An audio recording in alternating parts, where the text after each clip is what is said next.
Saya kira itu laki-laki adiknya teman. Barusan ke ini. Biasa kan orang sementara mau dinikah paling tidak kecelakaan, tabrakan. Jadi barangkali itu 4 hari berjuang di ICU.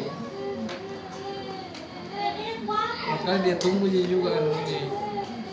Dikuatkan dirinya, dia tunggu hari-hari. Karena pas saya bawa pertama itu memang dokter sudah sempat dicarikan menggunakan sampai sudah. Kalau bertahan 2 hari di dalam sini. Berapa jam sebelum ijab kabul ki almarhum meninggal? Maksudnya kemarin pas hari kemarin. Berapa jam sebelum ijab kabul? Ya, kayaknya pas itu jam pernikahan sudah ditentukan kan? Jam 11. Jam 11. Iya.